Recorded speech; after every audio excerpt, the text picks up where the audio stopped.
up, cyberspace cadets, cyber fanbots galore, IRATE prostate. You know what that means? It's time to rock and roll with that ice cream. And why do you call it ice cream, IRATE? I hear you say.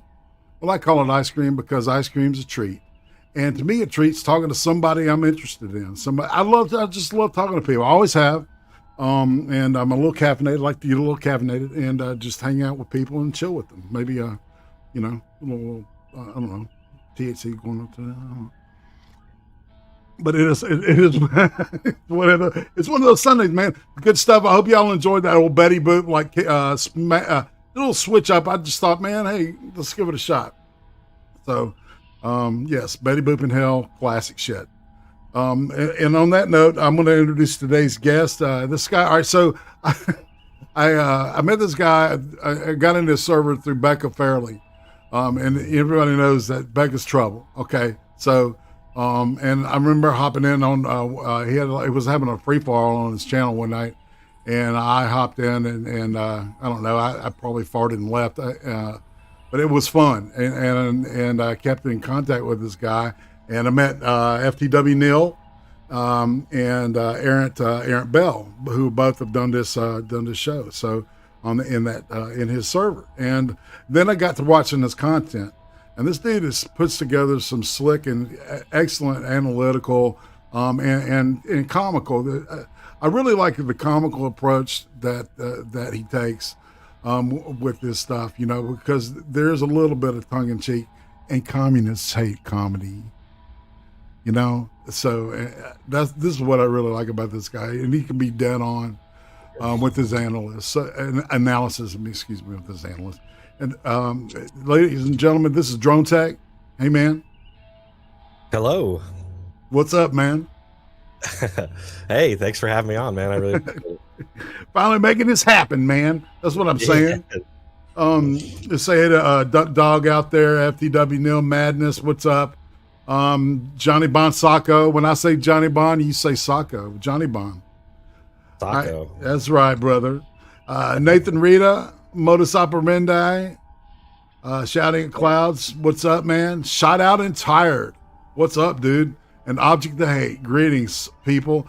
And of course, Uzi Q, my one and only life partner who was smart enough to marry me, I guess. I could say that. Slow down, IRATE, she says. Because I'm talking like a squirrel on acid. So, I just had a monster myself, so. Dude, okay. Well, then we're gonna charge it down. So, the way the show works is that I've got some questions. We always start with the topic of YouTube, and then we kind of go into a little biographical stuff, and then maybe touch on, like we were talking earlier, on a couple of things that I wanted to touch with you, kind of stuff in your wheelhouse, and then by the time we're done, we'll be back at YouTube. There will be a section where I will offer the guests a time to throw you a couple of questions, and it's like we're only going to consider serious. I mean, if you control, but don't be assholes about it. Okay. I try to treat my guests, like I would like to be treated. This is a fun thing, and I love it. So, all right. So, you want to say anything before we get going? No, I do. What we were talking about earlier about communism and all that stuff. That we definitely need to touch on that. That'll be a fun topic. But yeah, all good guys that are there in the chat. A lot of my friends that I've met over the course of time here on YouTube and on the Discord server. So glad to see you all. Sweet. Well, cool. So it's we've got a audience that needs no preaching, and that's good. They can preach to us. So like I said, people jot down any questions you got during the show, and then when we come back, we'll hit you up and have them ready. All right. So I always open up the questions with your people's relationship. How they got to YouTube, what was the main reason you started streaming or uploading, What drew you here first, and then what got you to start making your own content? Well, I guess I've always been into the news. I was about 11 years old when Desert Storm happened, and I got sucked into watching it, every night on CNN. I've really been into the news media ever since then, and then kind of got into politics with Bush, and was on a lot of debate forums and stuff. And I got into making, I got into a couple gaming communities around that time, and started making gaming videos, and that's kind of what got me into making videos. And pretty soon after that, I got on liveleak.com, which I know a lot of you guys know about. It's gone now. It just shut down recently, sadly. But I got a pretty big following on there, posting combat footage from Iraq and Afghanistan. And actually, I ended up there because my original account on YouTube, which was for war footage, got banned. And so I went over to LiveLeak and kind of flourished there. And then right around when Obama got into office, that's when I really started to see that contrast, and how the media treats a Republican over a Democrat. And I immediately am like, man, I got to start posting videos, of these news clips showing how completely like contradictory these news media people are acting compared to when it was Bush.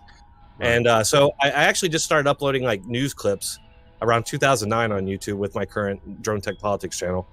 And soon after that, got into doing like audio narrations over footage. Like, I would just talk over it, pause it and talk over it. And out of nowhere, my channel got shut down. I never got a reason why. And it was shut down for 3 months. And then and it's funny, I just want to throw this in here. The channel, I actually had lost the password to it. And I kind of had just forgotten about it. And one night, I'm just at my computer and I'm like, I think I might know the password to that. So I go and I log in and I had like 500 subs. I'm like, what the hell? I haven't uploaded this channel in years. Like, right. And so I'm like, I might be able to turn this into something. And I just started really uploading like daily and grew it up to what it is now. Right. And it's kind of, it's like, you can tell like, when you get hits, I don't know about you, but it incentivizes me to want to make more. Right. Oh yeah, it didn't deter me. As soon as I got my channel back, I was uploading daily again, and they've been messing with me ever since. Soon after that, they demonetized my channel, and then finally got that back, and that's where I'm at now. Seems like they've done something to my channel. If you look at my views, I used to get considerably more compared to now, and it just seems like I haven't been able to break that 80K barrier. They're burying in the algorithm, just like right. Yeah. Anybody that's we're gonna keep at it. Yeah. Exactly. Well, it means you're doing something right? You get the most flack when you're over the target. Exactly is what I always hear. So, all right. So, what was the idea about Dronetek? Were you actually a Dronetek? And so how much of when you put, especially when you upload your video packages, what percentage of what we see on there is really the real you? Well, it's all the real me. First of all, the name Dronetek. Yeah, I was in the Air Force, but I was not a drone technician, and I'm not trying. It's funny because you can definitely see that as like an implication and infer that from my name. I'm not trying to claim I was a drone technician or anything. The name actually comes from, I used to be a DJ when I was in college at OSU. And I went by my last name. I was DJ Stutz. But there was another crew, and one of their guys, they had a guy named Low Tech and a guy named Dronetek. And I just always thought that was such a cool, I thought both names were really cool. Right. And I just kind of stole it. I'm like, I'm going to use this. I feel you, man. That's right. He borrowed it. Nobody on there. But it's a great, it's a unique name, and it draws your eye. You've got a really good aesthetic on your channel, man. I like the consistency of the way your opening is. It's just real slick and very polished, It's impressive. Yeah, it is. It's good stuff, I think. Yeah, it's grown a lot over the years. But yeah, as far as people can probably tell that I'm like, sometimes I'm reading notes that I made. I usually make kind of a rough script because if I try, I don't know what it is. It's like something subconsciously going on inside me when I'm like on the spot. Like right now I'm okay. Mm-hmm. But a lot of times it'll be really hard for me to say what I want to say exactly the way, because I'm trying to keep these videos I don't want to just ramble, and that's what I'll do. So I typically do a script. I've had people accuse me of like, oh, someone's sending you scripts. That no, I make my own up. I just put a bunch of ideas out, and then I go for it. And really, I have to do it that way because I have very little time usually to make videos because, as you may know, I'm a stay-at-home dad, and I now have 3 kids here that I'm watching. One of them a newborn, so it's like I have very limited time, and it just seems like as time has gone on my channel, I have less and less time to get videos done. So, well, and I think that things are going to kind of normalize at some point, maybe. I don't know. Yeah. Well, now, right. Well, what happened? Yeah, I mean, what happened here is that summer came, so now we have the newborn and the 2 kids at home, and my wife's back to the office, so I'm like all on my own here all day, and I'm trying to work at nights, trying to change my production schedule to evenings, but that's been hard because I'm just like wasted by the evening, I feel you. So essentially, I'm getting videos done during nap time. That's what I'm doing right now. Understood. Yeah, and it's consistently good stuff. That's what I really like about it. I appreciate it. Yeah, you find, you're like me, man. I like to like search through and find these narratives and these things that slipped under the radar, like the interview with Obama last week and shit like that, and kind of package them up. And I do a Friday night thing where we kind of roll through shit like that, and it's interesting always to because there's always, I mean, it's amazing the amount of truth that doesn't make it to people because of mainstream media. Oh yeah, that's one of my biggest motivating factors is I just want to try and get out there and show people that, look, you cannot trust what these people are telling you. You have to like go out and dig deeper, because if you just accept what they're telling you, you're wrong. Like you're being misled. Indeed. All right. Sorry, I'm. Oh, you're good. I'm taking care of. All right. Got it. Got the production. See, I'm my own producer and stuff, so I've got, similar. Yeah, you know exactly where I'm I've at. had people ask me, they're like, how many people do you have doing stuff? And it's like, it's just me. Yeah, I can tell, and I can tell. It's like it takes one to know one, man. And I appreciate that big time, man. Especially when you're live. Well, you're doing really good, and I am terrible at live. I haven't done live in a while, actually. I kind of stopped doing it just because every time I do it, I'm not happy with the way it went, and I'll spend the next couple days just feeling really crappy about it, and really, I don't know. Just live may not be my thing. Well, I totally understand that, because it's really hard to maintain a dynamic, right? And sometimes, people, like if you open call-ins and stuff like that, you get taken off of tangents or something. People start, people don't treat each other like they should. Right. I heard you say, did you say you went to LSU? Ohio State. OSU. Okay. OSU. All right. There's a big difference, right? Yeah. No doubt, man. All right, cool. We'll talk about that later. All right. So, is there a food from your childhood that you couldn't stand, but now as an adult, you actually like it? Food? Yeah. Yeah, actually, Chinese food. Growing up, my parents loved to get it, and I just the smell of it and seeing it like turned my stomach. But now, same thing with Mexican food. I just didn't like any of that stuff, but now I love it. It's my favorite. That's cool, man. And my daughter has gotten that and she's way worse. My daughter hates she hates hamburgers. She hates pizza. she doesn't like sauces and stuff. It's funny. I'm like, you don't like pizza? Like every kid loves pizza. Just bread and meat. It's like, man, some people are like that, It is what it is. It is what it is. So cool. All right. So if you could describe your family growing up with one word, what would that be?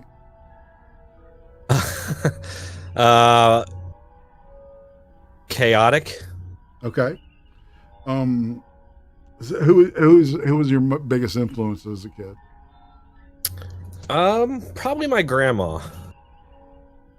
My grandma was an awesome woman. I love, I mean, I love my parents, but they were more interested in themselves when I was growing up. Mm. So what kind of kid were you? I was the kind of kid that stayed out of trouble. My dad was in the 82nd Airborne in the Army and acted like a drill sergeant with us. And you know, if we got in any trouble, man, we were getting the belt. You know, and so I stayed out of trouble. I was mostly quiet until like high school. I got more open around then. But yeah, I'm a pretty reserved kid. What? How many kids? How many kids? Brothers and sisters? What? I have three brothers from my mom and dad, and then I have a half brother. Wow. So that's a very testosterone ridden. Yes. Right. Have you got any boys now? Yeah. I have 2 boys now. All right. Well, hey, there you go. Killer.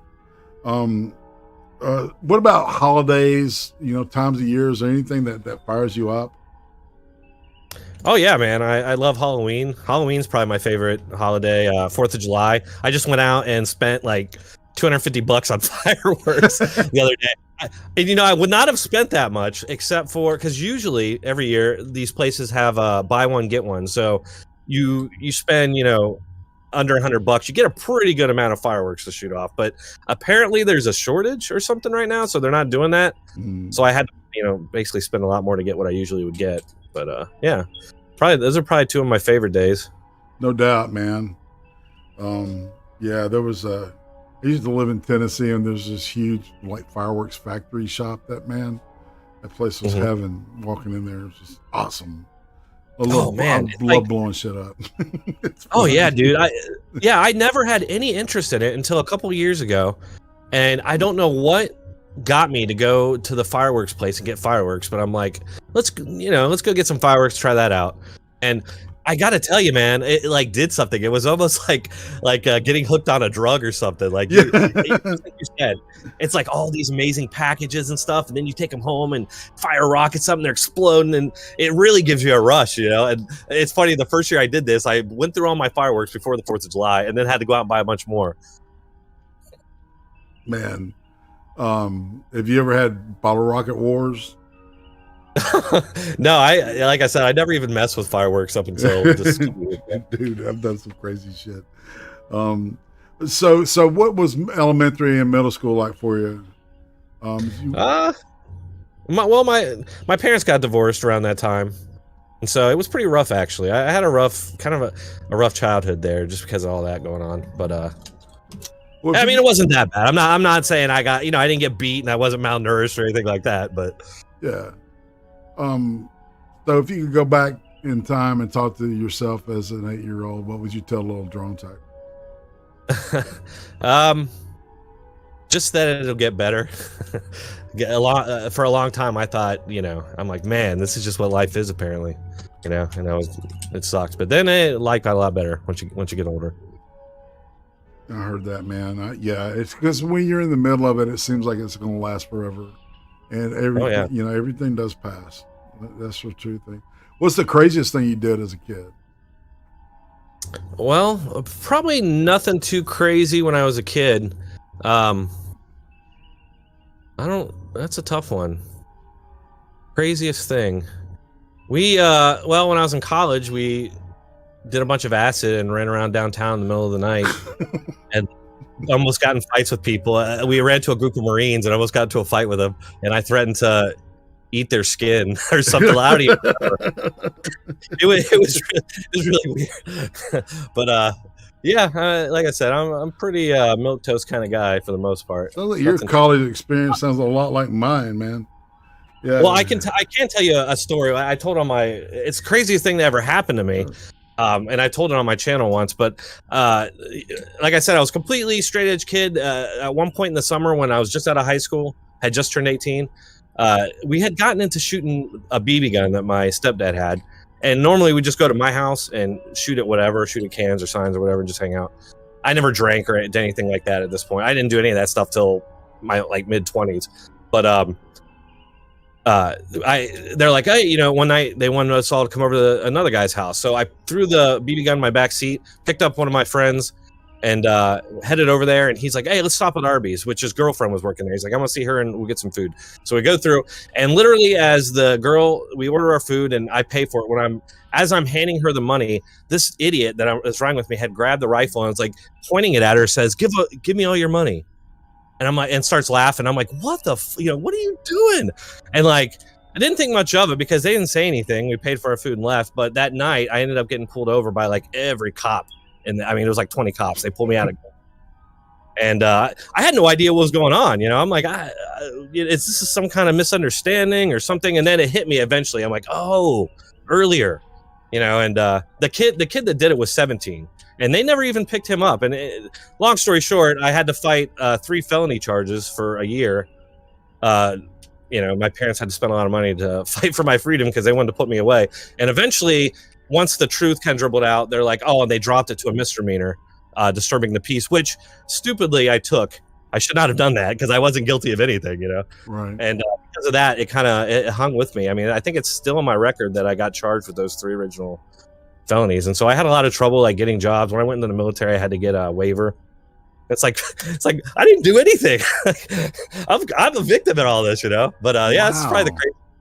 All the people in the area, all the kids, like all my friends, they weren't allowed to hang out with me or anything because a lot of them were like juniors, and so like they were still in high school and their parents wouldn't let them hang out with me, and everybody thought I was some kind of armed robber.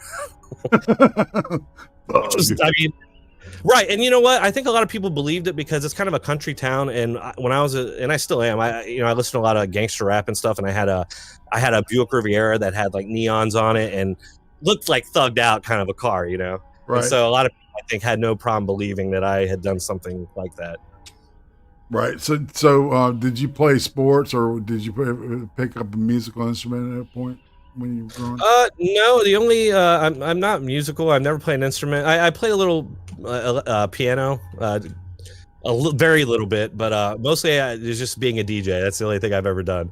And I was a real DJ, not like today where they're mixing MP3s and shit. I actually used vinyl. So yeah, exactly. Yeah, it's a lot more challenging. Like right, 2 turntables and a microphone. Right. All right. So, what did high school look like? It was pretty. I mean, it's high school. I hung out with a group of other nerds. We get together every week and play D&D, and it was like a multiracial group because it was very white school, and it was like my friend group was like 2 Cambodian guys, a black guy, a Japanese guy, and a couple white guys, and that was like our crew. And it was good times. I was talking to you about that earlier. I kind of lost all those friends at this point, but yeah. It's really interesting because back then, I don't know, man. I don't think. See, I grew up. On the right after the civil rights movement. Right after like the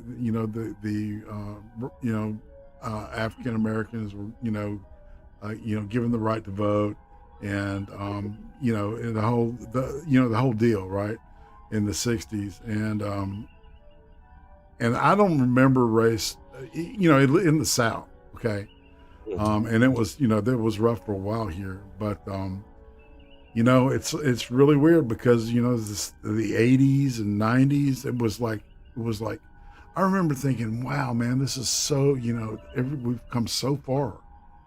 And you wake up today and it's like, holy shit, what happened? This is like we're in 1972 or 69, 69. Yeah. It's like, we've literally gone back in time, 50 years. Well, it's funny because I'm kind of a Rush baby. When I was in high school, I was a left winger. Okay, I was definitely a left winger. Me too, man. Yeah, me too. Global warming, all that stuff, man. And I even hated white people, and that was kind of one of my realizations. That made me realize that I was wrong. It's like, wait a minute, this doesn't make sense. And I started to see that, it wasn't so much, people weren't interested in equality or getting along. There was people that wanted payback, and I started to see that and realize it. And I remember Rush. I would listen to Rush because I hated him. I would listen to him and then argue about him with my grandma. But then over time, I started to like realize what he was saying was right. And I remember he used to always talk about that they will never let racism die because they make too much money off it. They get too much power from it. They're not going to let that go away. That's, you know, it's a cash cow. They're not going to let it end. And I think he was spot on about that. Right. And I think what's happening now, though, I think we probably all agree on this, but there's definitely something that looks like ideological subversion, or like our foreign adversaries are doing kind of what we've done in other countries, and they're trying to like sow revolutions in our country, Marxist revolutions, that kind of thing. So I think that's a lot of what we're seeing now. Yeah, and I think our guard fell after the Cold War, right? Right after the fall of the Soviet Union. You know, see, everything they had in place operationally, you know, was still utilized, you know, by the FSB and GRU to some degree, but you know, it really the more I don't know what were the deeper, you know, more insidious ops were taken over by the Chinese. Right. And so you know, that 10-year period in the 90s, you know, when we think everything's done, you know, no communism, don't have to worry about that shit anymore. You know, start teaching kids, you know, it's not like I was taught, right? I was taught, you know, communist bad, kill. Mm-hmm. Oh, yeah. You know, the only good, you know, better dead than red. You know, and so, and I really think that's what happened, is that the Chi-Coms just picked right up where the Soviets left off. Oh yeah, and they're buying. You know, they got their hands in everything here in this country, and they obviously have way too much influence, and it's influence that eventually is going to lead to. I mean, I look at it almost today like they've already taken over, and the American flag is only there for like branding, for marketing purposes. Right. And you even see the American flags coming under attack. Like that's starting to really happen more. Which you could have, everybody predicted that. It's like, obviously, if you use the same warped logic that you're using to tear down other American history, the flag is going to be next. Right. Absolutely. Because it was, you know, the colonialism, and, you know, all those guys were like, slave owners. So. Right. Yeah. It's insane. So I remember. Go ahead. No, I'm sorry. Please. Well, no, I was going to just say that I remember when, you know, the whole Trump thing with very fine people and that whole controversy, during that exchange, Acosta was asking Trump like, oh, well, you keep saying that they're going to go after Washington and Jefferson. Why would they do that? They weren't Confederate generals. Like, you're so stupid, Trump. Those aren't Confederate generals. And if you actually look, because Trump was warning that, you know, Washington and Jefferson would be next. Mm-hmm. And I've done a couple of videos on this in the past, but there was a week's worth of pieces in the news where they just acted like Trump was a complete buffoon, and they brought these people on to say, oh, Trump doesn't know history. The Washington and Jefferson, those weren't Confederate, you know. And then it turns out that, you know, pretty soon after that, they did go after Washington and Jefferson. Absolutely, so, man. You know, I was talking to Uzi earlier, my wife, and, you know, this July the 4th, it's like, you know, I'm wondering what to do and I was thinking about rebroadcasting that speech at the you know, the Mount Rushmore that Trump did last year, which was that was one of the most inspiring things. Anyway, I'm sorry, I got on the tangent too. Oh no, that was a good speech. Yeah, exactly, and so I don't know. I may go through that and. I mean, that's really when it became clear that they were going to go after everything. I mean, Michelle Obama, and there's that speech of her talking, outright saying that that's what they had to do. They had to change American history and change our culture and all that, which is what they're doing right now. Yep, piece by piece, fundamentally change the United States is exactly what Obama said he was set out to do.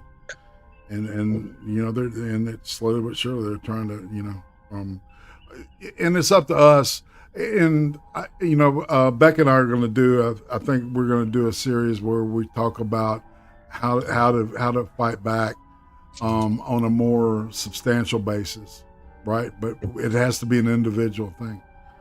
Right. Right. All right. Absolutely. All right. So after high school, what happens? I went to OSU. I did a lot of I went to OSU for graphic art and design first, and then journalism after that.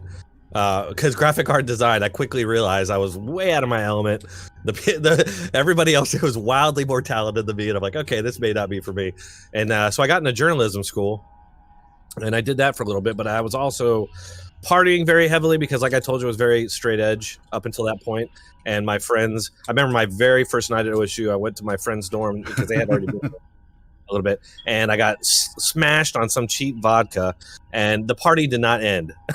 And I got, I got into DJing and all that stuff, and basically I flunked out at Ohio State.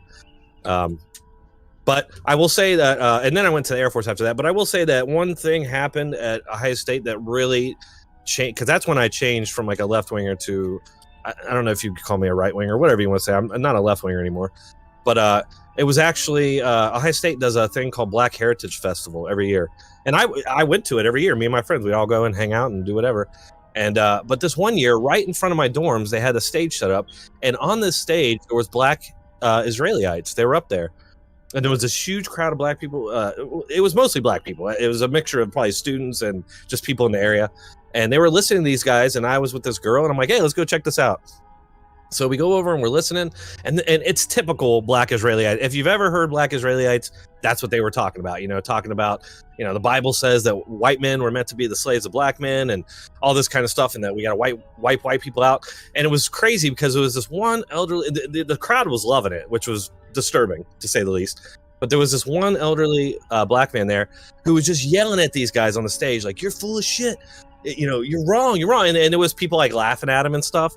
And it was just such an eye-opener. And anyway, the guy on the stage saw me because I must have been like the only white dude there. I was like right next to the stage.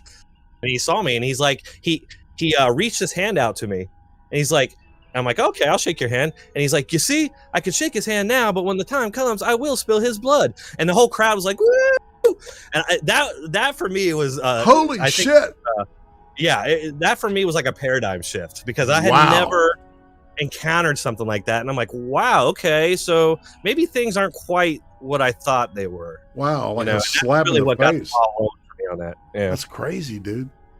All right, so Moonbase does want to know how old you are. If you don't, you don't want to say. I'm 42.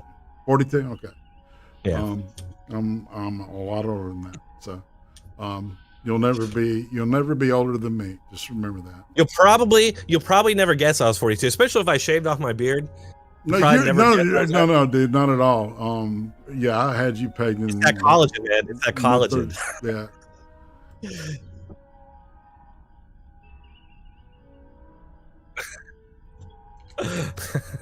does.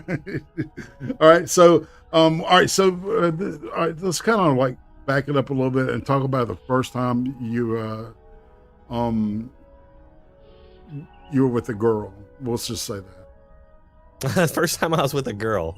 Yeah. What was that like? I actually do remember that. That's fun. Well, I mean, it just depends. I mean, when I was in preschool or kindergarten or something, this girl liked me, and we messed around. We actually got caught messing around, and I got my butt busted for that. Whoa, and then, Romeo. Do what? I said, yeah, you're Romeo there, right?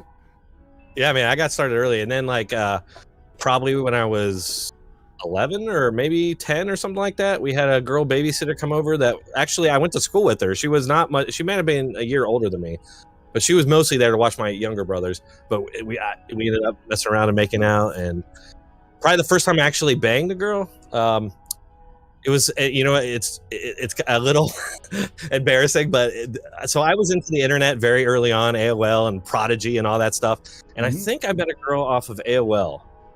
It was some local girl, and we just banged in my car. I immediately left, dropped her back off, and left.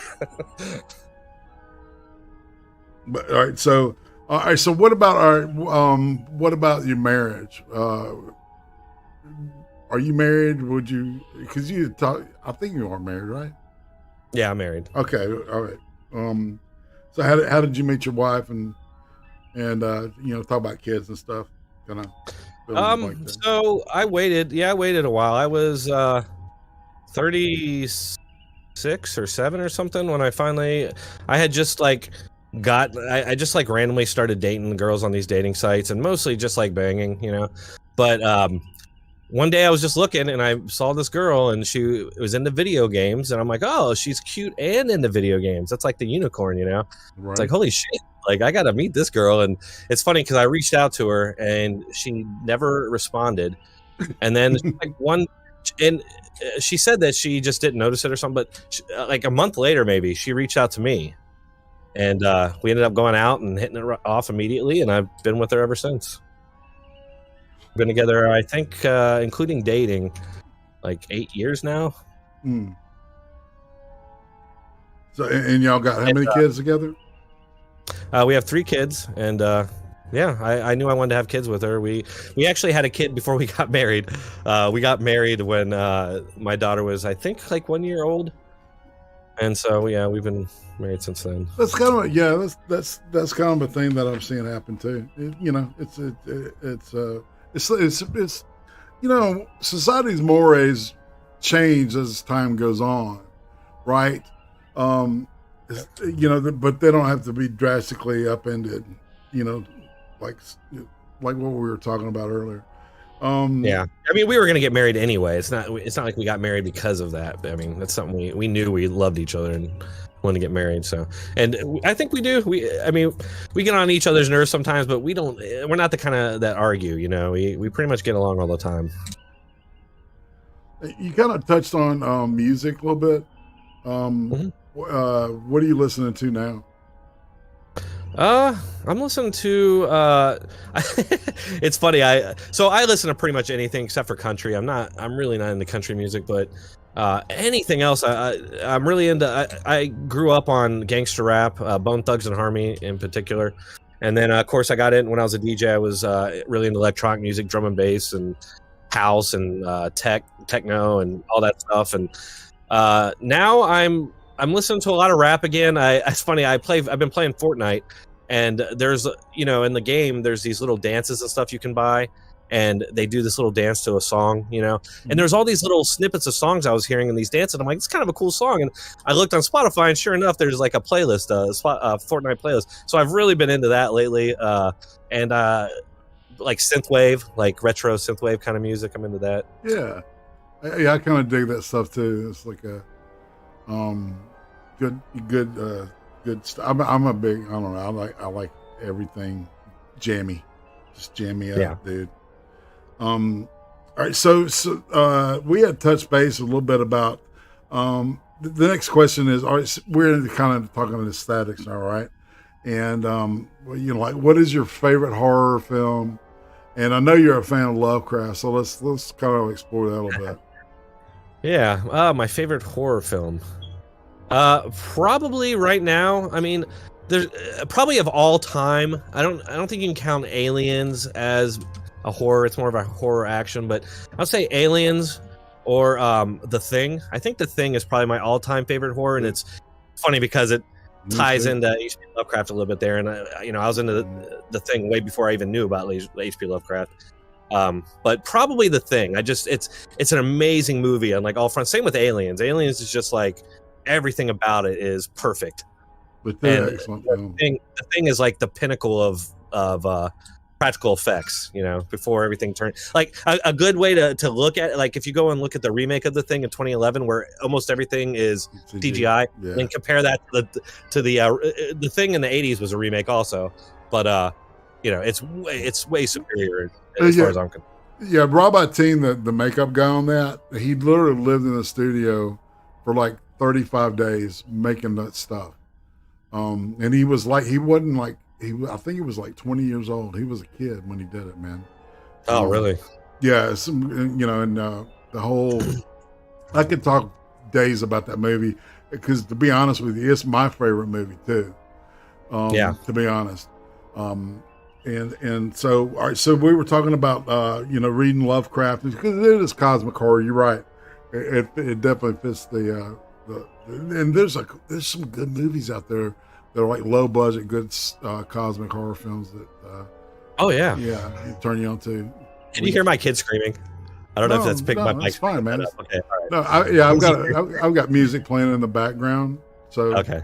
So yeah, kind of any ambience will be washed in that, so it's cool. I try to roll it that way. All right, so let's talk about Lovecraft. What got you reading Lovecraft, and how old were you when you started reading Lovecraft?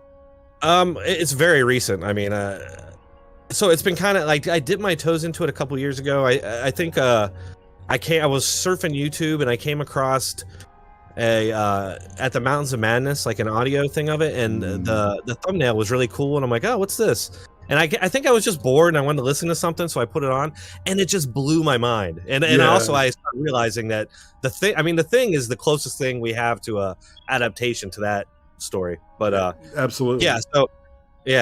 So I listened to that, and just I started looking into them a little bit more and seeing things. And it's funny you mentioned Erin Bell, because Erin Bell has had to put up with a lot of me. I haven't talked to her in a while, but she had to put up with a lot of my H.P. Lovecraft obsession, because she's like the only one that would talk to me about it. But there's a lot of things about H.P. Lovecraft that just are really interesting. I mean, the fact that he was kind of unknown there for a long time and then got really popular again. Well, it's been like a slow buildup since the late 70s. Mm-hmm. I think what really started getting him popular again was the role-playing game. Call of Cthulhu. Call of Cthulhu, and that got a lot of people. And then once you get into it, you start seeing all the influence that he has on all the horror that we watch today, and all the 80s and 90s horror in general. Like, he's like the godfather of horror, man. And the interesting thing is like everybody's like, oh, he was a racist though. And I've always found that interesting, because there are some racist things in his stories and stuff, and there are things about his life and biography that suggest he was a racist guy. But you read the stories and people point to him like, oh, it's proof but I don't get that at all from his stories. Like, in his stories, I get that maybe he started out a little bit racist and then started realizing like, oh, okay, that's kind of stupid. But I always found that very interesting. And you see a lot of people now, a lot of like black producers remaking H.P. Lovecraft thing and making them all center around race, as if that's what the stories were always about, which, I totally disagree with. Which is total horseshit. You're absolutely right. People don't get that, and it's like, and they hate the truth about it is that that's kind of the way that everybody was, thinking, and their attitudes were all similar back then. Which is, and it is whatever it is. It is what it is. I had never written. There's a specific poem that's mentioned that I had never read. Man, I've been reading Lovecraft for 30 years. Really? Right? Yeah, and on the creation, that one. I had never seen it until recently. All right, so you mentioned Mountain of Madness. That's my favorite book. But I was scanning through. God, there's so many stories, right? Let me look at there's a. I've got a. Charles Dexter Ward, Color Out of Space, Cool Air. That's really the first story that grabbed me. Cool Air. There was a night gallery, Rod Serling's Night Gallery, where that was one of the stories, and then it got right. I watched that. Yeah, and so that kind of turned me on to it. Dagon is a great story. Dagon's great. And it just occurred to me, I'm pretty sure Dagon is what got me into him. Now that I'm thinking about it, because there's that movie Dagon, and I do horror movie month every October, and I've seen everything, right? And Dagon I'd been looking through Reddit like horror lists, and Dagon had appeared a couple times, so I watched it. And although I thought it was kind of goofy, I really loved the atmosphere and stuff. But I didn't know it was H.P. Lovecraft. Right, but I knew I liked the movie, and I had watched it a few more times. And then once I found out that it was actually, an H.P. Lovecraft story, and it's not necessarily Dagon, it's Shadow over Innsmouth. Yeah, exactly. Right, and I'm like, then I watched it, and I'm like, oh my god, this movie is awesome. And I'm pretty sure that's what did it for me. It's That a was great my atmospheric story. In the, Oh, all yeah. right, you know, Herbert West Reanimator, you know, the whole it's like yeah. it's like a mini novel, really. It's like and it's comedy. It's literally he wrote it as a comedy, and people don't know that. You know, they think that the movie was actually the Reanimator Part 2. That Bride of Reanimator is more like the story than the first one, but you know, it's still I think it was, you know, really fun. Good examples of you know, he did have a sense of humor. You know, is what it proved to me. Music of Eric Zahn, Nerlethotep. It's like all this Pickman's model, dude. Shit, Rats in the Walls. Yeah, I love that. Shadow Out of Time, right? There's that one, dude. Yes. So I love all that stuff, dude. I love the dream episodes. What's it called? The one with the cats that fly, and the army of cats or whatever. God, what is that? I can't remember the name of it, but it's part of a series of stories about it's. I think it's called like the Dream series or something. But I loved it, and apparently a lot of people don't like it. And it actually was not a story that he released; it was released later. It was one that he never actually released. Yeah, August Derleth probably. Yeah. Yeah, and I don't think it was finished. I think some people have like rewritten it to fix it and stuff. But I'll see if I can find it here. But yeah, it's August Derleth, right? That's yeah. He basically he gave Derleth permission to you know, take any fragments and stuff and build upon them if he wanted to, because he felt like he's one of the few people that understood his mind. Under the Pyramids with Harry Houdini, that, you know, he wrote that understood in him. That's a great story, man. Oh God, yeah.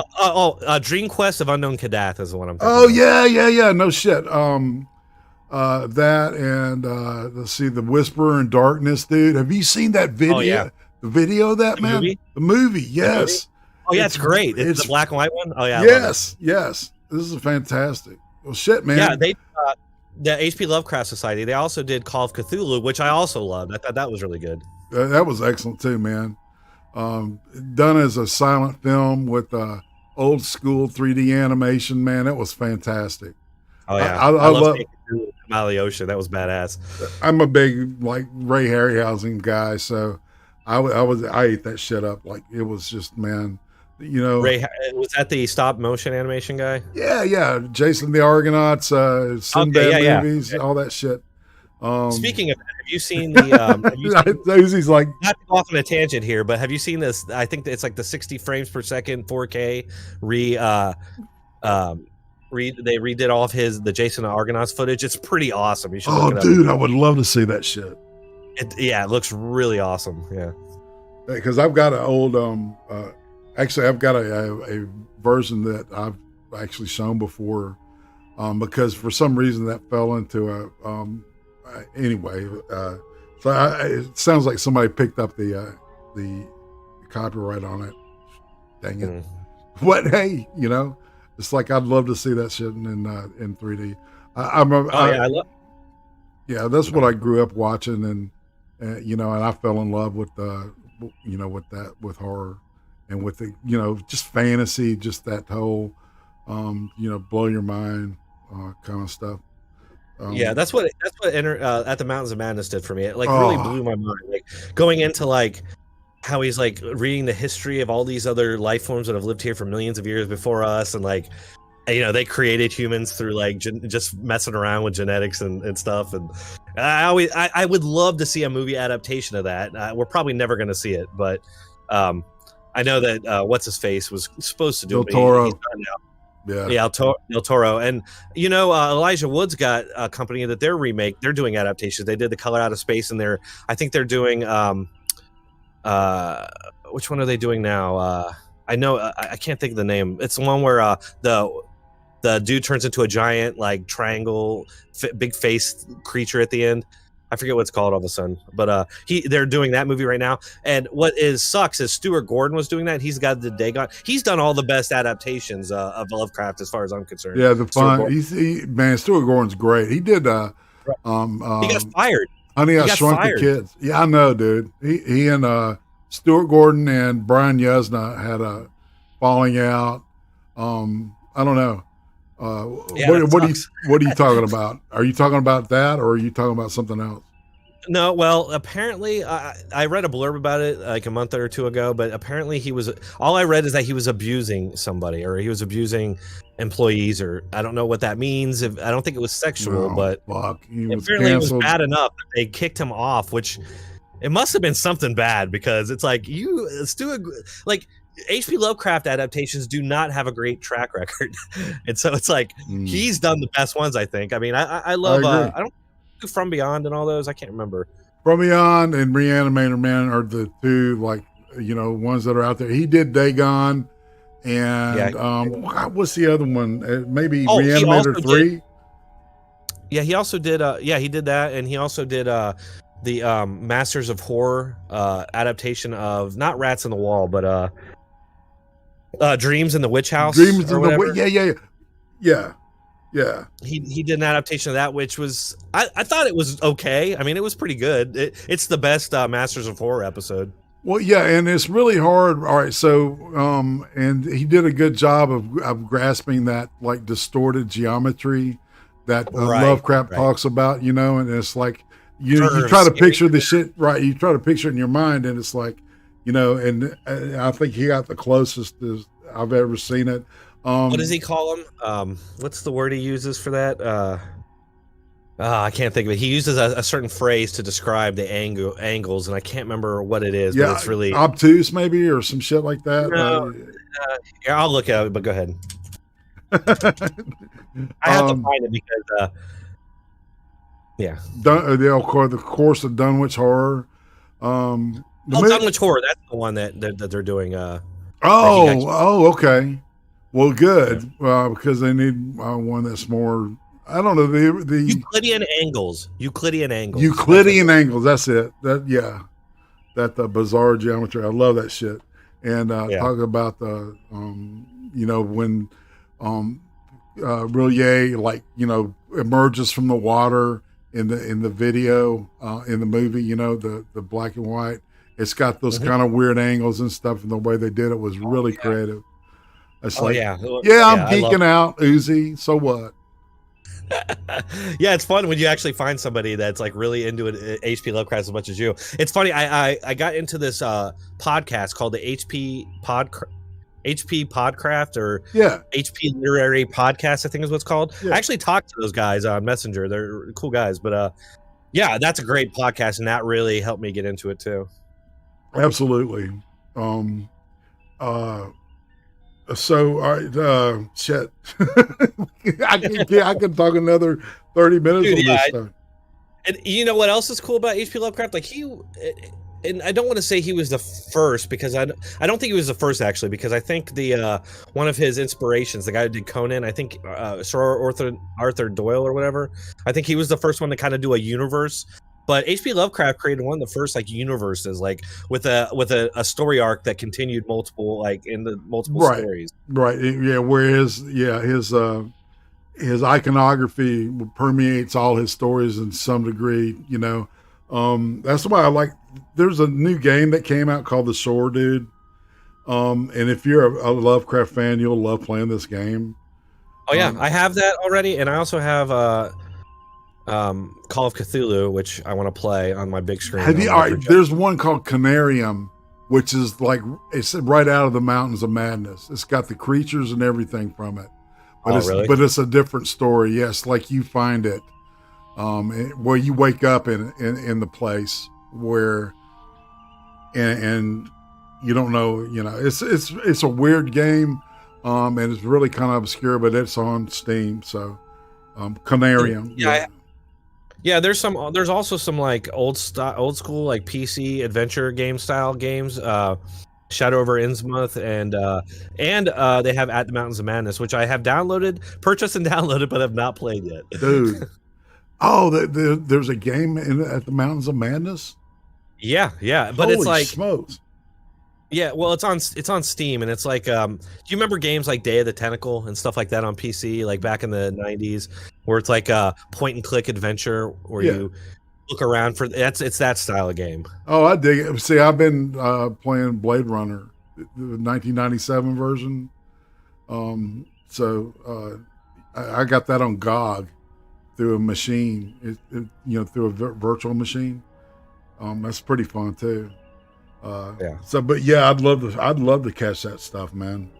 It's called Chronicles of Innsmouth is the other game, but yeah. Oh, that sounds fun. Yeah, I know. I got to get into it, but my God, man, it's just like I have no time for anything anymore. The deep ones come for us all. Yeah, it's funny. Like, I love that stuff. It's funny. Anytime I talk to Erin Bell about it, she always wants to get it. She's like, oh, HP Lovecraft just talk about like fish rape and stuff, and it's like, it actually only comes up a tiny bit, and it's only in that story, right? Right. That's funny. Like, come on. He thinks it's like all he's about. Man, yeah, you just have to be dedicated. I love his stuff. What he reminded me of was like, did you ever read The Red Badge of Courage as a kid? Did they have y'all read that? Yeah, there's some like similarities in his style, and I loved that book. I was a big fan of Stephen Crane. And so, and that kind of got me in the door, and I'm like, holy shit, this is horror. And I've always loved horror.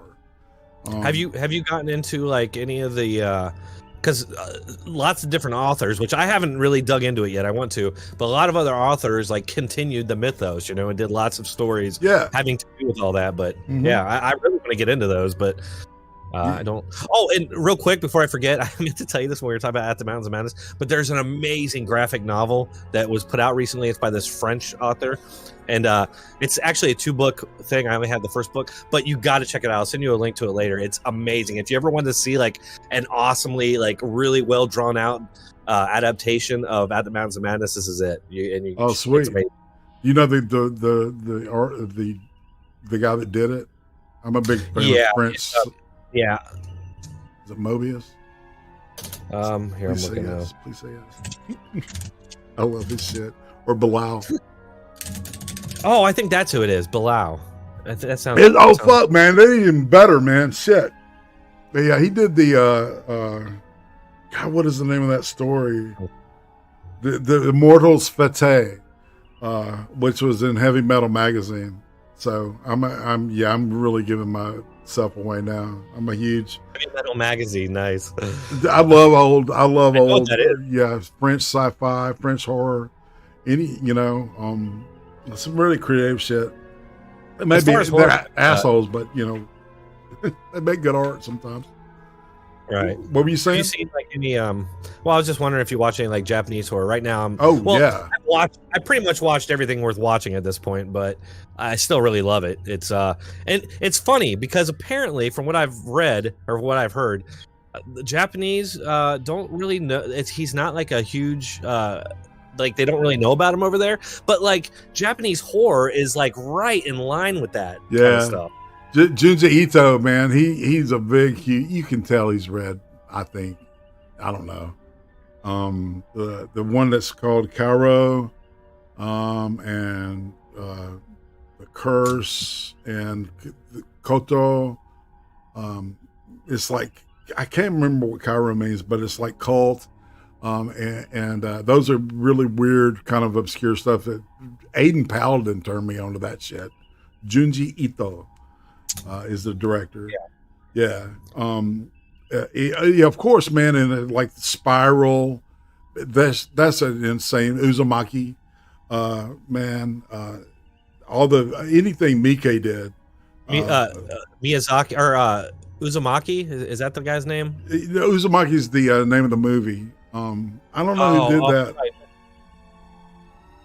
Isn't there so who's the guy that does the like manga horror? And there's one in particular that always stands out to me where these people are all drawn to this mountain, and then when they get to the mountain, there's like a cutout in the mountain that's like a perfect silhouette of their body, and so like they walk into it, and then they're basically once they walk in, they are like pushed through it, and the mountain. They're pushed through the mountain through this tunnel that like warps their bodies, and when they come out the other end, they're like these cosmic horror creatures.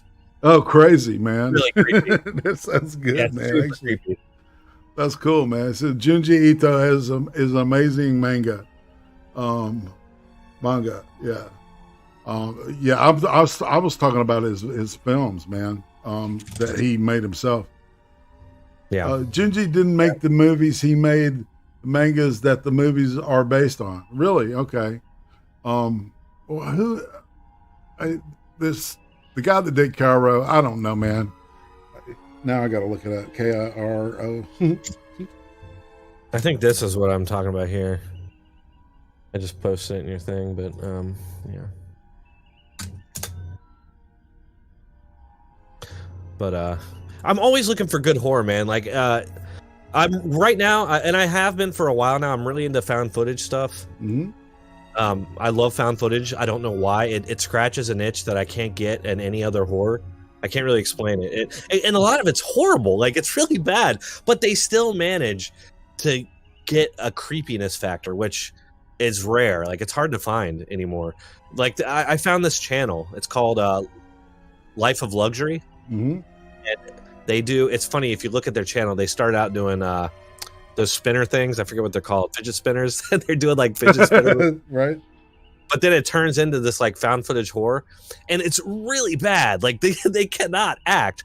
But when it comes to the creepy factor, they fucking nail it. Like it's like you don't even, and they're getting like tens of millions of views, and it just shows that like, I mean, they understand something about horror that like the studios have forgotten or something, because there's very few, like, people love the Conjuring movies. I cannot stand the Conjuring movies. They're so like big budget, and like I can't get into a horror like that. Right. Well, I totally understand. Have you seen The Void? Yes. That's kind of got a good feel to it, man. I really, yeah. As a matter of fact, I showed that to Becca a couple of weeks ago. And it's like, it's got an H.P. Lovecrafty feel. Good, insane shit. Yeah. The cover kind of implies that it's like a Cthulhu cult.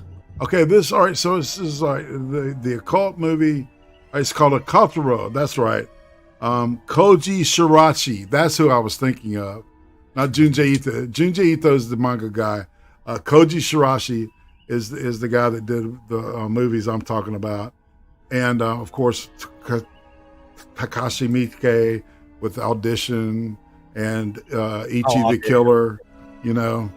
Oh, Ichi the Killer. Yeah. Dude, that's a great fucking movie, dude. Ichi the Killer is crazy, man. That's a fucking crazy movie. It is, man. You know,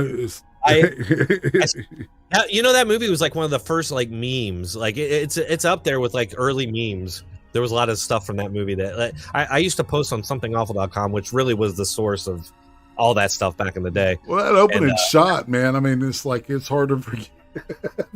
Yeah. And it's funny you mentioned Audition. I was watching something. We were watching some crappy Dennis Quaid movie on Prime. I can't remember. It wasn't good. It was like, it was called Horseman, and it was kind of like Seven, but worse.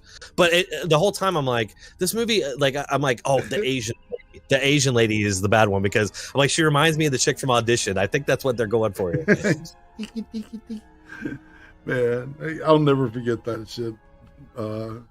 Yeah, Ringu movies are good, man. You know, it's all that. I love Ring, and probably my all-time favorite is not The Ring. My brain just went blank for some reason. Huh? Oh yeah, Junon. Jeez. Yeah, The Grudge. That's some great shit. Yeah, no doubt.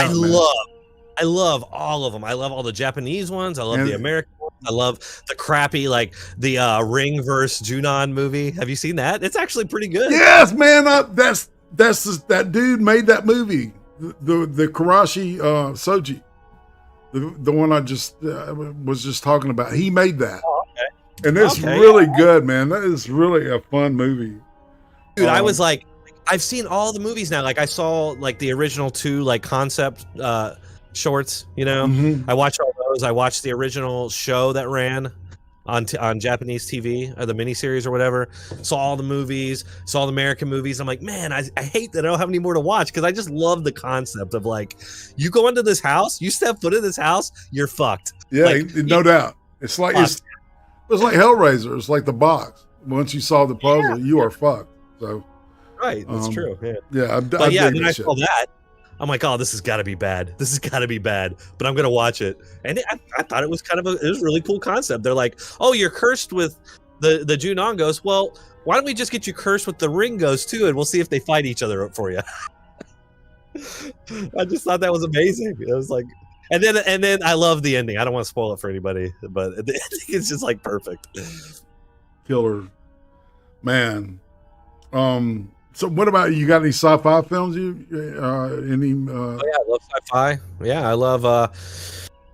Man, that's hard to nail down precisely, but it just depends. Like, I love THX 1138 for some reason. Like, it's not that great of a movie, but it's an early one I saw when I was a kid. I love Alien and Aliens. Growing up as a kid, I was obsessed with Aliens. I read all the graphic novel, like the actual novels, like the actual books. I read all the comic. I still have a couple bins full of Aliens comics, like various different ones. So all the Dark Horse stuff. Yeah, Dark Horse. Yeah. In fact, I had the original, very first Dark Horse Presents issue of Aliens vs Predator, but some friends of mine stole it from me, and then pissed on it and burned it in front of me. So yeah, Dude. I don't know why they did that, but they did. I got that. They're like, oh, you should be into comics. Comics are nerdy, man. So we're gonna show you. Thanks, guys. Yeah, I'm like, yeah, thank you. You just destroyed like a super rare comic. It's like easily the most valuable one I owned, even though I don't think it was worth like a ton or anything. But yeah, sci-fi, Blade Runner. I love Dune. Yeah, the original Dune movie. I freaking love that. 2001. I love pretty much anything sci-fi, even like the really bad stuff. I've been a Mystery Science Theater 3000 fan since I was a kid. I still watch it like all the time to this day. And so yeah. Well, all right, so here's one, The Fifth Element. What's your take on that? Oh, I love that. Yeah, I love Fifth Element. It's another favorite of mine. You're good. Yeah. Welcome. I could talk about that movie all day. It's an interesting movie. It's a great Gary Oldman movie. He's great in it. And it's really weird because they like make him, obviously trying to make him like Hitler, and then there's like the whole like brown goo thing. Like, what's that all about? You're right. What was that? Like, it's French sci-fi. That's what I love about that shit, is that some of the stuff they don't tell you, and it makes it better. The weirder the better. Is what's the old saying? Hunter S. Thompson. I borrowed that from him. It never gets weird enough for me. So Hunter S. Thompson. Yeah, I'm a big also a fan. I actually met him. Shook his hand. Oh, really? Yeah. I shook a lot of people's hands. That's it. It's funny. Fear and Loathing in Las Vegas, the movie. It's funny. It has a special place in my heart only because one, I was doing a lot of drugs at Ohio State, and we would watch that movie all the time. Right. I swear I've seen that movie on just about everything. I never got into the hard stuff, by the way. I was just doing like ecstasy and things like that, and mushrooms and acid and stuff like that. But yeah. I had purchased I had a computer, and I had bought this like one of the very first like DVD players, DVD ROMs that you can install, and it came with this little, it was a Creative Labs, and it came with this little like 4-speaker surround, and I would just take it everywhere I went. And I'd go to my friends and I'd hook it all up, and we'd watch it, and it was like, oh man, it looks so amazing. It's killer. Yeah, it's killer, man. Quality, Yeah. What's your take on Starship Troopers? Yes or no? Dude, oh, that's another one. Yeah, RoboCop, who obviously was made by Starship Troopers, RoboCop, same guy. Very similar styles used in both movies. But yeah, I love Starship Troopers. It's funny you mention that because my wife watches some junk TV show with the wives or whatever, and Denise Richards is on it, and I'm like, oh wow. What the hell? She looks so different. And I was just telling my wife about that. I'm like, when I think of her, I think of Starship Troopers. But yeah, it's a great movie, man. A lot of people think it's like they get different messages, like political messages from it, you know, and they try to say it's like, you know, it's a fascist state and all this stuff. It's a really interesting movie. It's funny because when I first saw it, I'm like, God, this movie is terrible. Like the acting is bad. And I mean, obviously the aliens and the special effects and all that shit was cool. But I always thought like there was something off about like the acting. But now you see it as an adult and you're like, oh, that's on purpose. They're meaning to do that. It's hammy. Right. Exactly, man. It's like that and Pacific Rim are two movies that if I'm scanning through the TV and they're playing, I'll stop and watch the whole fucking thing. Pacific Rim, huh? Yeah. I've seen it. I saw it I don't know what movie theaters. Yeah. But I don't really remember it. And yeah, I can't really remember anything about it. Yeah, the kaijus and the giant robots, you know. Right, yeah. Yeah, and there was a rift. But see, and there's a cosmic horror aspect to it too, because there's that rift that these beings, right, keep sending these creatures to really, I think, to kill life so they can colonize it. Is what I got from it. Anyway, but yeah. Well, speaking of cosmic horror and kaiju, not to like take over your interview here, but no, it's fine. You're probably into Godzilla. Have you seen Shin Godzilla? No, I haven't, man. I haven't finished it. I've watched about the first half of it and I fell asleep. So that's my fault. That's, you know. Okay. Well, it's a weird movie. Here's my thing. It's kind of a love-hate thing for me. I love Shin Godzilla. It's probably my favorite Godzilla movie, but just because it's like it's so crazy and he's totally like a cosmic horror kind of a creature in it. The only thing I really didn't like was how they defeated him. I thought I'm like, what in the fuck? Like, what? This is goofy as shit. Like, why did they go this route with it? So that's the only thing I didn't like. But they were going to do a sequel to it, but it got dropped in favor of doing the Kongverse Godzilla. Oh, wow. But I need to watch that all over again because I was really intoxicated when I saw it. So it's definitely worth watching. It was crazy, dude. Yeah, it was one of them, man. So it is what it is, right? Yeah. I understand. Right. Let's see. All right. So what about anime? Are you an anime fan? I am.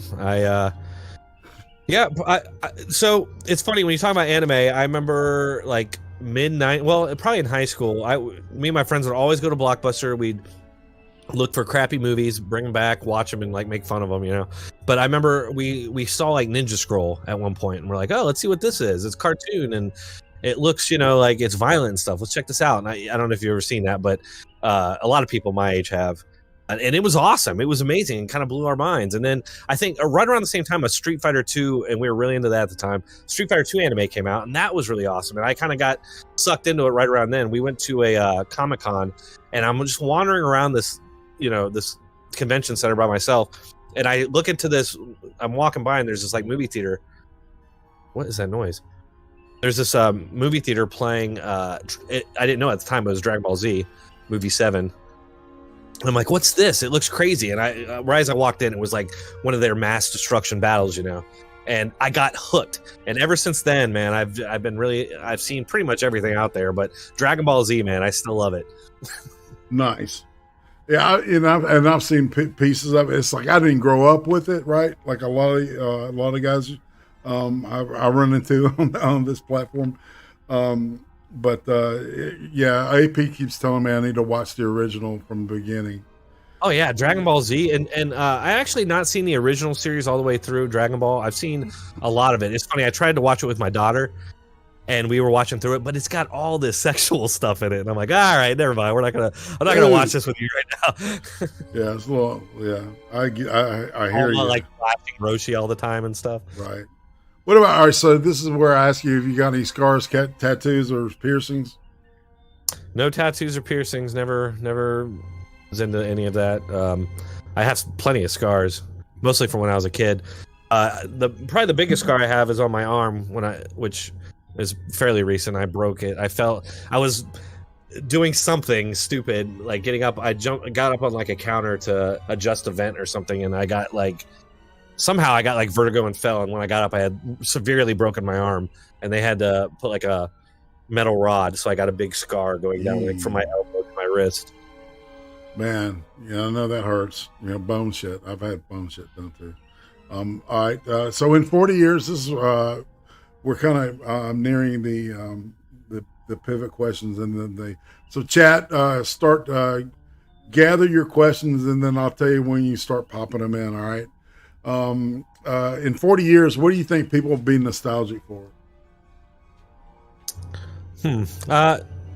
I don't see people being super nostalgic for a lot of the like movies and music and entertainment of what we're in now, because it's also like, not all of it, but a vast majority of it is very like movies aren't what they used to be. They're more like almost like rides at Disney or something. Like you watch it once and you're done. Like, you know, it's not something you keep going back to and watching. Like the Star Wars movies, the new Star Wars movies are a great example of that. Like, they were terrible and forgettable, and like nobody's ever going to go back and watch those. I mean, some people will, the diehard fans will, but I think they'll probably be nostalgic for like 90s and 80s era stuff, because there's just so much good stuff in that. And people now are people into horror and sci-fi and stuff. That's what they're watching. They're watching all that stuff, you know, and they're watching new stuff too, but it's just none of it is like very redeemable. You know, it's all very forgettable, throwaway kind of single serving kind of a thing, you know? Right. Exactly. No, yeah, it's like disposable, you know? Right. It's like a Bic lighter. You use it and then fucking throw it away. Okay. Exactly. That most entertainment and most music these days seems like that. I won't say that about music, because, you know, that music I think is a little different, although I think it's just a throwaway. But there is some good stuff. I used to hate all modern music, but Fortnite showed me there is some cool stuff. Yeah. Well, yeah, there is some, you know, I don't know, modern stuff that's pretty good, but I always have to go back to the old stuff. That's just me. Oh yeah. You know, I grew up listening. Like you were talking about Rush, man. It's like I saw him 3 times back in the day. You know, really? Yeah, it was. Well, no, I saw him. Hold on, I saw him 4 times. Hold on. It was. I saw him.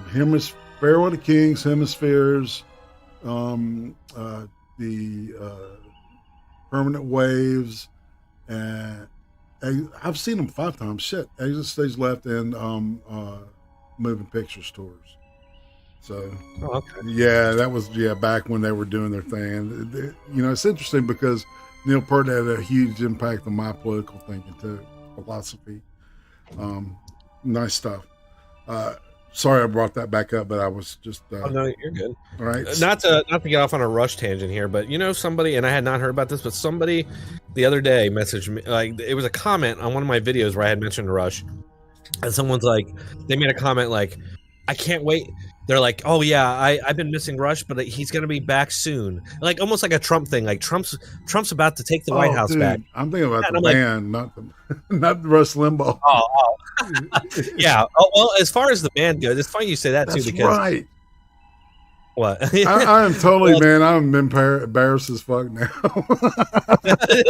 No, you're good, man. You're good. But it's funny.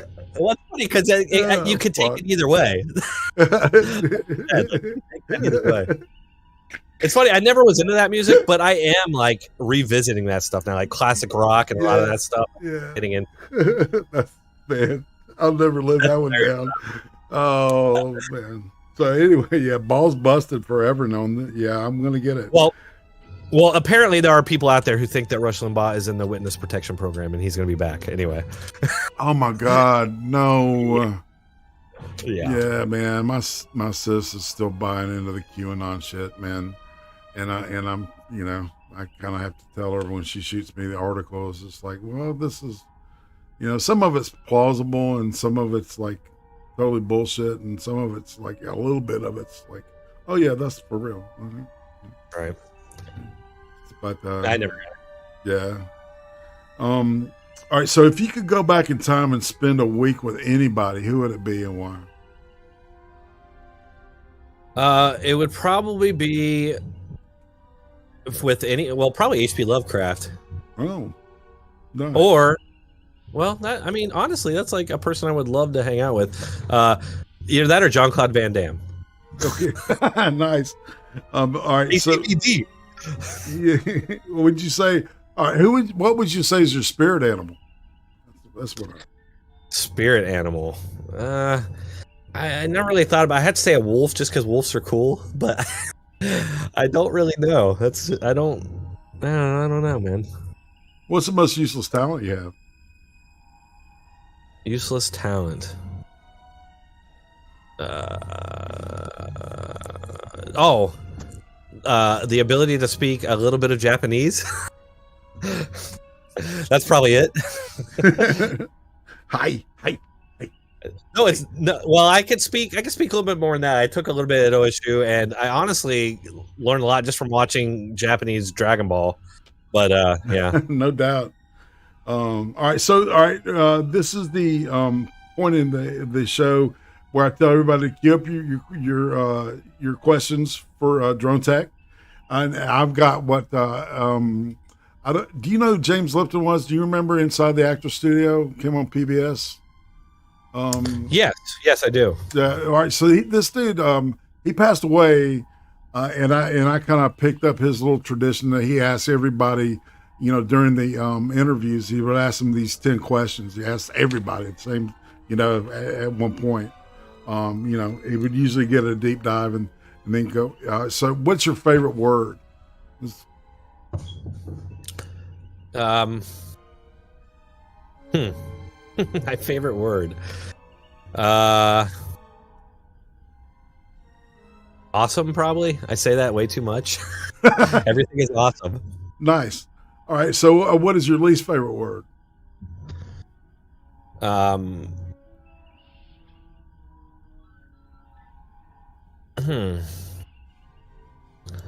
a good question. I don't know. I can't give you an answer on that one. I have to really think about it. Okay. Maybe I'll think about it and come back to you on that one. Sure.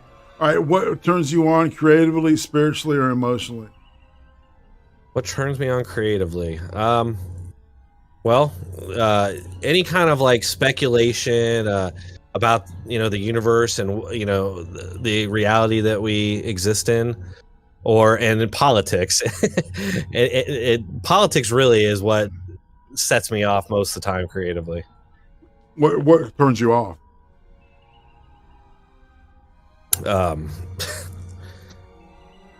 Probably like talking about taxes and bills and things like that.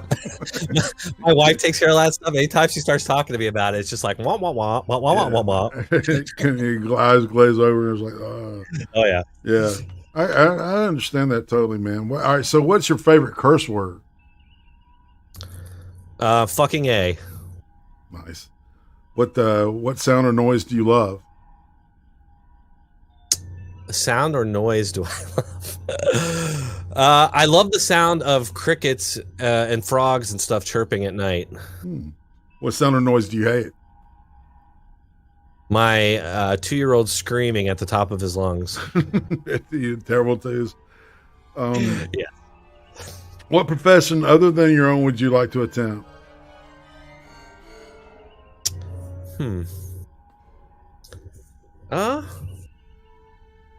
I've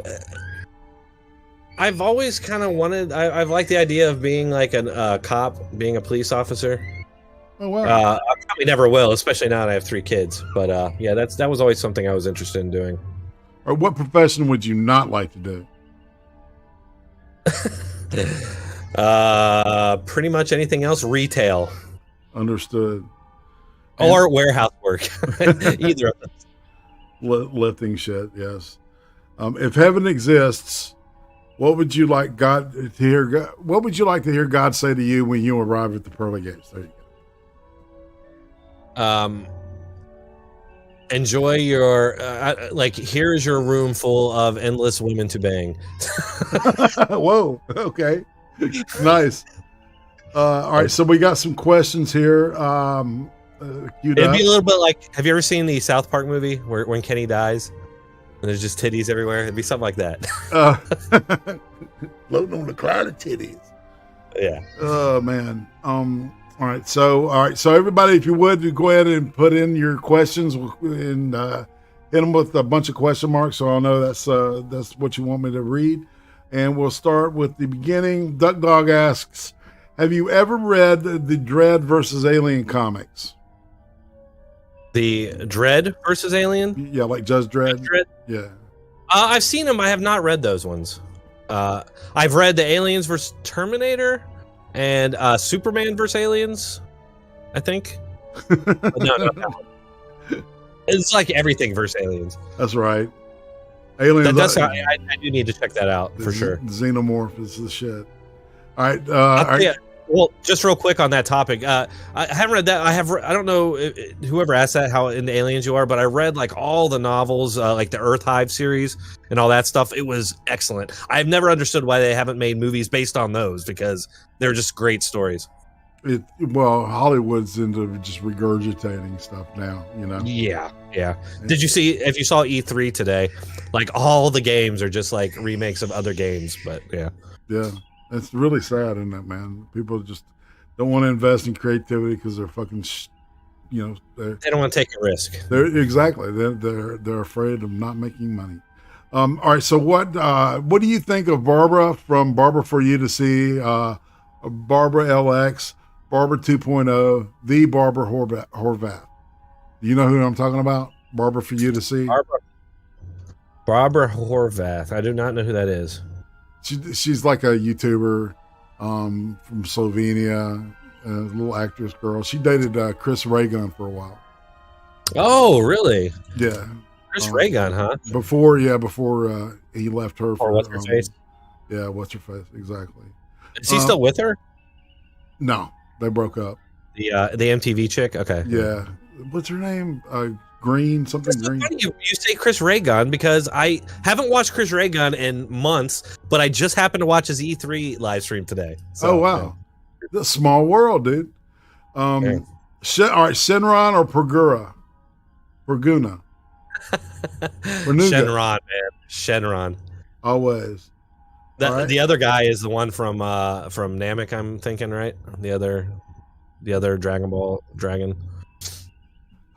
Okay, or is that the one that's the size of a universe? I can't remember. There's one that's like he eats galaxies. Oh, nice. All right, so blondes, brunettes, or redheads?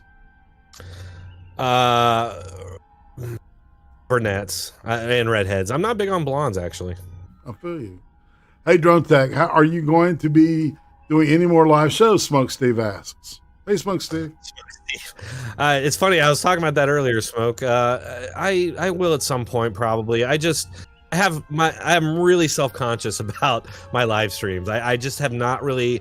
A couple of them have gone okay, but most of them I just feel are embarrassing, and I don't really like. I need to change it up, and live streams may even not be for me necessarily. I don't know. Question mark. Makes sense. Yeah, Lacey Green. That's who it is. That's not that. Hey, Drone. Who is the most annoying on news media? Moonbase Radio. The most annoying person in news media? Yeah. Or the most okay. MSM. Man, it's really like the most annoying. So there's the obvious ones like like Stelter and Cuomo and Lemon. Obviously, I hate those guys, but some of the more probably like April. What's her face? April. Fuck, I forget her name. Is that the blonde? Is it the blonde chick? Yamachi Calendar, whatever her name is. From Yamichi Alcindor, man. Oh, Jesus, I can't stand. I find her to be just so she's so like. Well, look, she's worse PBS, than the other. Man. Right, she's worse than the others because she's on public broadcasting, and yet she is clearly an activist. Your tax dollars paying for her. Yeah, exactly. No shit, exactly. They would never allow that the other way around. So she's probably the worst. Yeah, Steve Ducey will never be working for PBS. Guarantee that. Yeah. All right. Steve Ducey, I can't stand either, though. By the way, how bad is the Carol Danvers movie? The what movie? The Carol Danvers, the Captain Marvel movie, with what's her name? Oh, yeah, it's funny. I've actually watched that because I watch all the movies. She's pretty annoying. I mean, she's just arrogant, and she's not like a especially good actress. I mean, she just you know, yeah, I'm not impressed by it. I'm not. The movie was crap, and they just shoehorned it in there. You know, it's like well, whatever. and they try to make the scrolls look good. You know, it's like the scrolls have always been evil, motherfuckers. You know, they Yeah. tried to make it like they were Jews or some shit. You know, Nazis versus. Yeah. You know, yeah, we can see through that shit, people. Yeah. You know, and hey, I'm not an anti-Semite. I mean, I'm pro-Israel as a matter of fact. Hey, what about David Pac-Man for Moonbase Radio? He can't stand him. Let's see. Dave Pac-Man. Oh God, yeah, I can't stand that guy. Yeah, man, I feel you. Let's see. What's your favorite piece of art? I really like the weird stuff. Probably like what's his name? Salvador. Is that his name? Salvador Dali? Yeah. Dali. The picture with the guy looks like a gray, like with his hands on his cheeks. And then of course I like the Japanese artist with the what's it called? The fractal art with like the wave. You know what I'm talking about? Man, what's his name? I can't think of it all of a sudden. I'm having trouble. Here. Nice. Oh, here we are. Here's the guy. Randall Roberts. Or no, that's not who did it. Anyway, yeah. What's your favorite melee weapon? Nunchucks. Nice. I was throwing an Uzi on the Return of the Dragon. You know, the one where the nunchucks were debuted, right, by Bruce Lee. Yeah, it's a funny movie. Yeah, have you ever seen him playing ping pong with nunchucks? No, dude. Oh, I gotta see that. Oh, fuck, I gotta see that shit. No doubt. Yeah, there's a video of him playing against some high level ping pong guy, but he's playing with nunchucks. That's funny as shit, man. The artwork I was thinking of is The Great Wave of Kanagawa by Kawashika Hokuzawa. Oh, wow. If you saw it, you would know it. You're right. So all right. So what do you think of BreadTube? What do I think of BreadTube? Yeah. You mean YouTube? Well, yeah, BreadTubers are what they call the quote progressive, like Vosh, that group.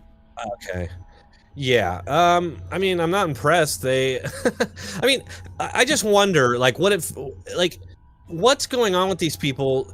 You notice they never stand up for people getting censored and stuff. They're fine with it as long as it's people they disagree with. Right. And I just find that very cowardly.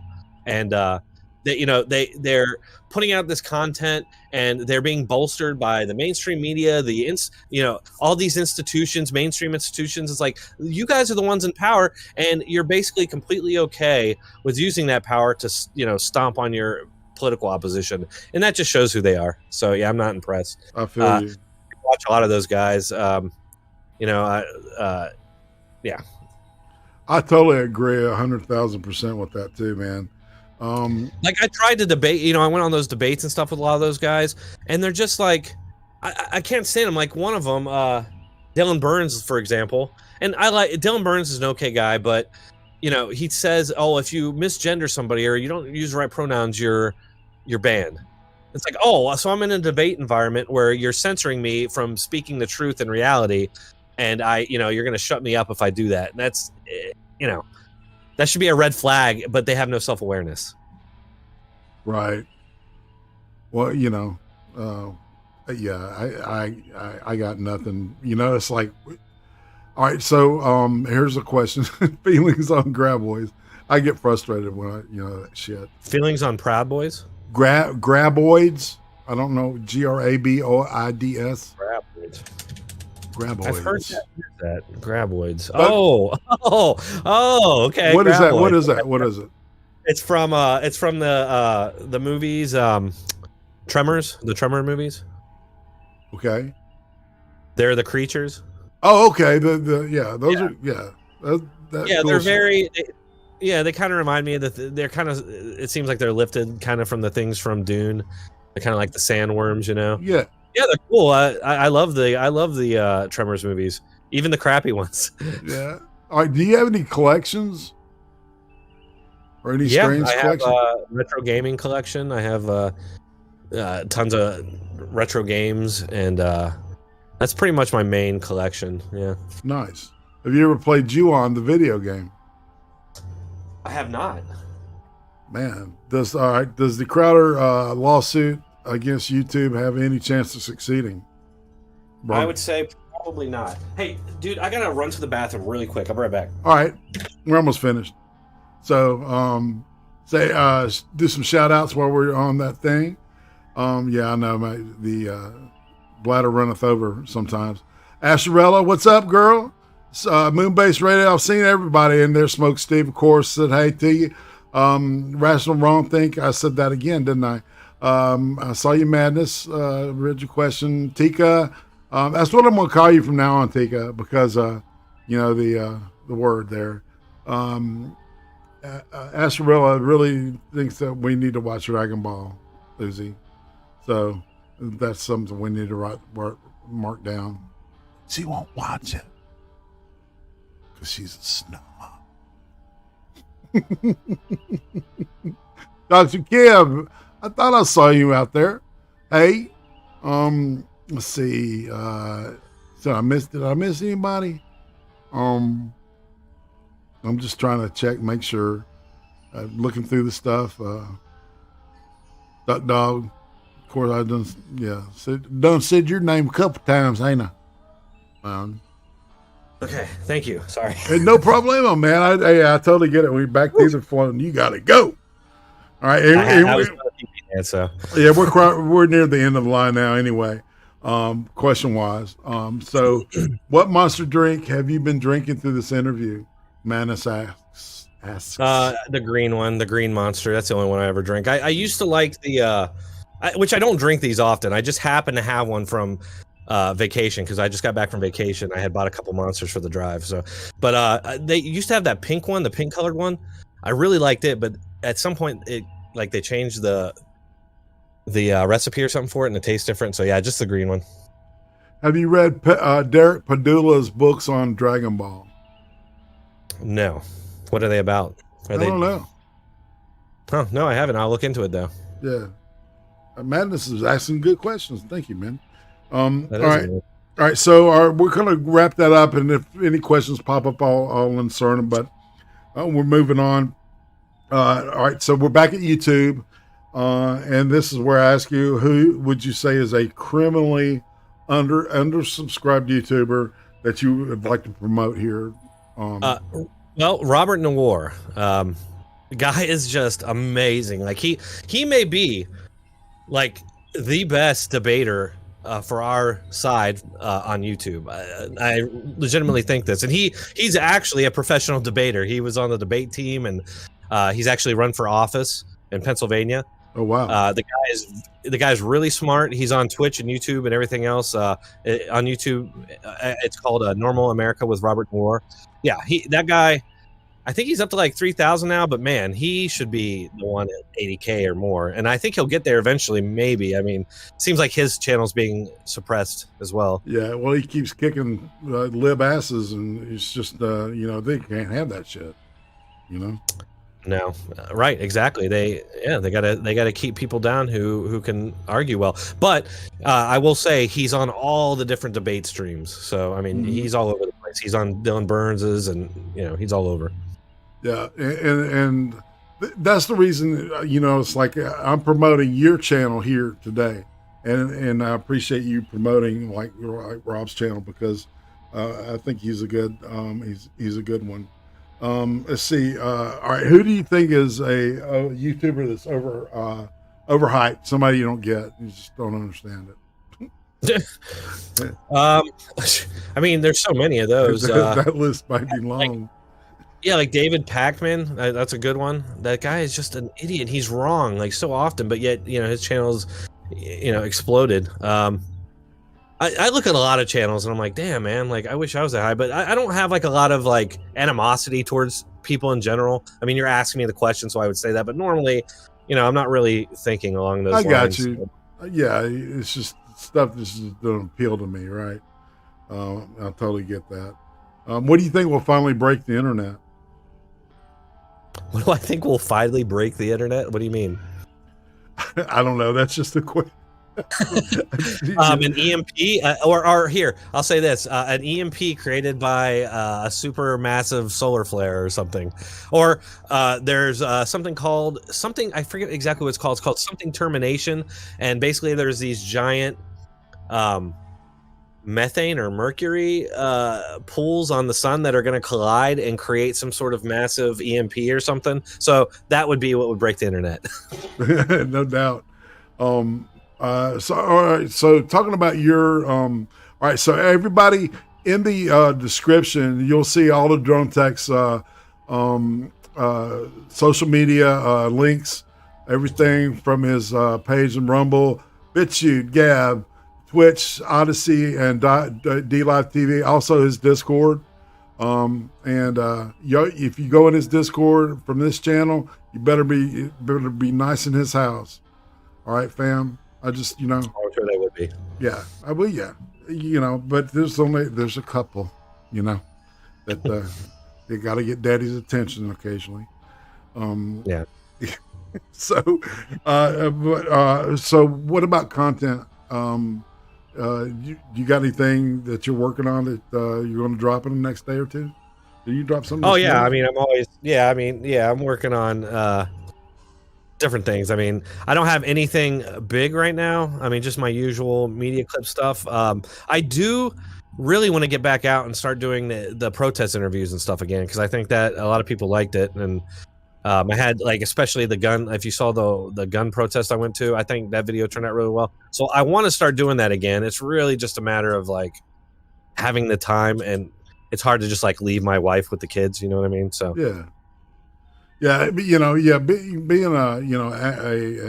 a family man, that it's kind of hard to juggle that. Made things harder. Yeah, it does. It has made things harder. Well, it's and it's good. It is what it is, and it's a good thing. But all right, so before we part, I'm done. I'm at the end of my questions. It's a tradition that you show your channel, and a final word for the chat, the people watching. Maybe see if we got one or two questions left. All right. So the floor is yours, sir. I think your channel should have more subs too, by the way. You do a really good show. I try to have fun, man, and I'm just gonna, once we move in, I'll be able to do a lot more 24/7 type stuff. We're living in a really small apartment now, so I can't stay up till 5 a.m. Fucking around on YouTube streaming and shit, right? So yeah. But I would like to. So we'll see more of that. Yeah, but I appreciate that, man. I appreciate that. We call that the reach around in my old circle. But thanks, man. I appreciate that. So let's wrestle wrong thing. Sub to Dronetek, peeps. If you're not there already, his media inside is great, and I love the way it's packaged. It's very good, very musical, very rhythmic in my opinion. Thank you. And it's rational. Hey, buddy, how you doing? It was a good, concise delivery. I don't know. Do you remember Red Pill Shark? I do. Yeah, he like yeeted his shit because he just got sick of getting demonetized. But you remind me of him. You're able to just kind of package what you want to do. It's concise. It's not too verbose. It's not like watching the quartering. Mumble around for 20 minutes and then tell you the 3 minutes that you actually tuned in to watch. So that's exactly what I'm trying to avoid doing. You did an excellent job at that, man. So fam, I don't know, man. I got nothing else for this guy. What do y'all? Let's cut out and say goodbye, and maybe I'll do some Blade Runner, the content restored version later. So I might be doing that. Yeah. So say goodbye, brother, and we're out. Hey guys, thanks for having me, IRATE, and thanks for all of you to be here and listen. I got a lot of good friends in there, Rational Wrong Think and Modus and all you guys, FML. Really appreciate you guys listening, and definitely you should spread the word about IRATE's channel, man. He does really good interviews, and he helps out other smaller channels and bigger channels like mine that need the help. So I really do appreciate that, and he should have some good karma coming back to him for that. And yeah, come check out my channel. Come check out my Discord. We're always in there chatting, and yeah. Yep.